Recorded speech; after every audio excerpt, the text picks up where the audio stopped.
Hello everybody. Today I'm going to be telling you about the movie The Man Who Would Be King. Now this is a movie that was based on a Rudyard Kipling story. It reads here, and packed with spectacle, humour, excitement and bold twists of fate, which is true. It's played by Sean Connery and Michael Caine, who, as you can see on the front here. Now, these two are kind of a couple of cheeky chappies, I guess you could call them. They're ex-soldiers, they're ex-sergeants, and they've left the army for one reason or another, and we pick up the story as they're starting the preparations, I guess, to go to Afghanistan to make their fortune, with any which way they can. They know they want to get rich, and they want to do something with their lives, and they're going to use their military experience to basically get what they want. They're going to go to Afghanistan and basically try and rob the place blind. That's the plan. Now, I'm not sure which is which. You got Danny Dravot and Peachy Carnahan. Oh, Danny Dravot is played by Sean Connery, and Peachy Carnahan is Michael Caine. And actually, and believe it or not, it says on the back here, the filmmaker Hughesman had earlier envisioned apparently Clark Gable and Humphrey Bogart as the leads.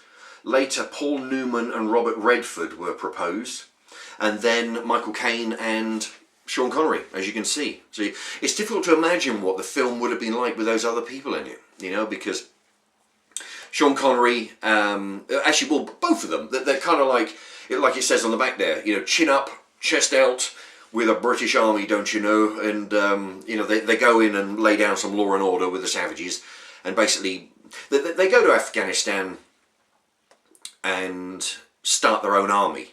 Basically, they want to get rich, and the way to do it is to find the people who are being persecuted by their neighbours, the neighbouring villages and towns. Find them, help them build an army, take over the other the villages, and in the process, as they say in the movie, acquire a bauble or two, and that's how they're going to get rich. And they get a big army. Before they leave, they encounter Peter Cushing. Is it Peter Cushing? Yeah, I'll correct that if I'm. Peter Cushing. He played. Christopher Plummer. Christopher Plummer. That's what I'm thinking of. He played one of the Star Trek Klingons. He's been in 100 movies, that guy. Christopher Plummer. He plays Rudyard Kipling. The guy who they meet, tell their story to, and he in turn writes the story. He works for the newspaper at the time. He does he's only in it for I guess 10 minutes total. Right, almost at the beginning and then right at the end. But he shows his acting ability in those 10 minutes because, again, like I've said with other performances, he doesn't have much to say, he doesn't have much screen time, but he portrays it in his face, in the eyes, where Michael Caine is explaining this story, this epic story that they've been through. The look on Plummer's face, where he's absolutely mesmerised by all these things that have transpired. Anyway, but that's at the end. But they go to Afghanistan. They meet up with some bandits. They have to kill off a bunch of bandits. There's they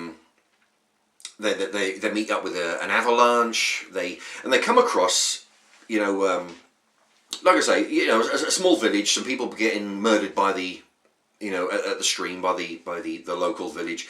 They take that over. They become the not the kings, but definitely the leaders of the army that they built. And then eventually they take over. Through a twist of fate with Sean Connery, he gets shot in the chest with an arrow but the arrow gets stuck in the metal, the leather strap on his jacket, which makes it look like he's been shot, but he's able to still stay alive, and that fools the locals into thinking he's king.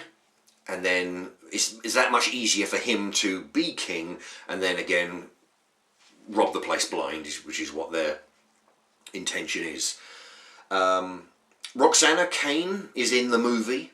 She plays Sean Connery's wife, or future, the woman he's trying to marry in the movie, but in real life, his wife. Okay, she doesn't have any dialogue. She just does some goofy acting in there, and anyway. But yeah, they've actually made Walt Disney actually made a movie of this. Although not this, but it was a different title. I don't know what it would be called, but I remember watching it. It would be a different title. It wasn't this. But as soon as you watch it, you think, wait a minute, this is the cartoon version of The Man Who Would Be King. You know, it's bloody obvious.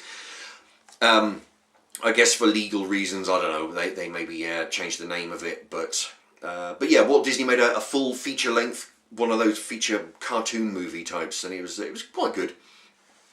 A little bit of license taken with it, but you know, but it was immediate. As soon as you see it, you'll recognise it. Let's see. I don't know what else. Right, let's have a look. It's it's 124 minutes.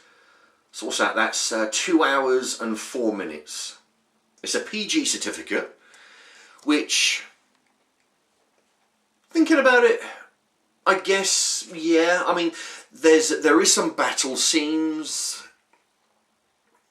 which are not very graphic, you know, because it's a PG. Basically, it's just people getting shot, and then because they're Afghani locals, the film crew have told them, right, when we shout, you just fall on the floor, you know. But you know, so there's no blood and guts and whatnot. There's just very low-key battle scenes. You know, nothing to get a bind over. Language, frequent and mild. Which, yeah, I mean, frequent and mild. I think there is no. It says frequent and mild. I'm trying to think what that would mean in the movie. I think the word bloody comes up a lot, I think, but that's about the extent of it. There's no real swearing involved. Infrequent mild nudity. Yeah, I mean, there's not a lot to show there. You know, it's just nudity from behind. You know, see the back. There's no nothing of interest. Violence, infrequent and mild. Yeah, that's to do with the battle scenes. Basically, people getting shot, swords getting wielded around. There's no blood and guts, so it's all good family entertainment there. Lots of subtitles in lots of different languages, and yeah, was built an empire. Yeah. Okay. So I mean, there's not a lot. Yeah. I think that's about everything in it. I think that very good performances.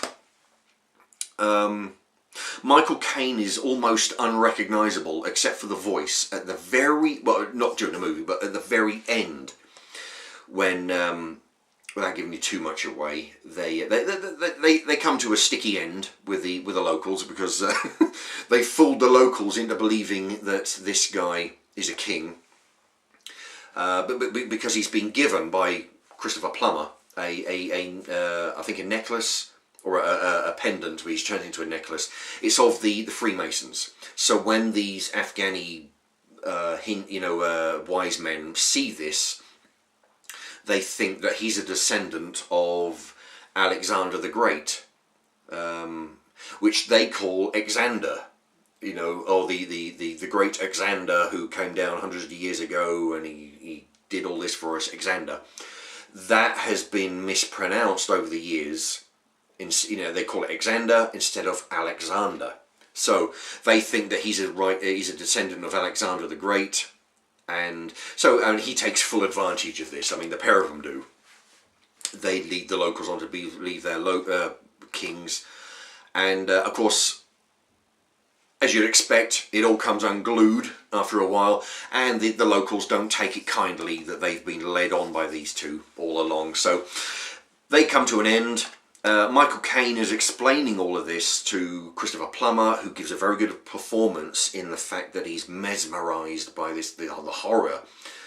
Not, you know, the good times, the bad times, and the some of it horror that their life has gone through over the last few years since they first met. And he's almost unrecognisable. His voice gives it away. But he looks like somebody who's been, you know, he's been travelling 5 years in the sun. I mean, the guy's baked, and he looks like he's 70, you know, like he's really been under the sun. Anyway, but yeah, give it a go. The Man Who Would Be King. I paid $6.99 for this, but this was years ago. You could get this dirt cheap now, especially on, say, I don't know, eBay, where or market stalls, or you know, discount shops.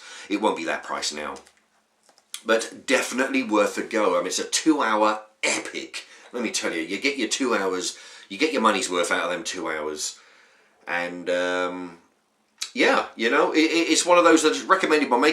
This is one of the. I have a large collection, and there are some that I watch and get rid of and trade them for different films. This is one that I, you know. The ones that I'll be reviewing with you are mostly the ones that I won't be getting rid of, because this one, it just never gets old, you know. I don't know when, it must have been in the 70s, I can't see on here when it was made, but I would say, I mean, it will do on the, somewhere on here, I'm sure.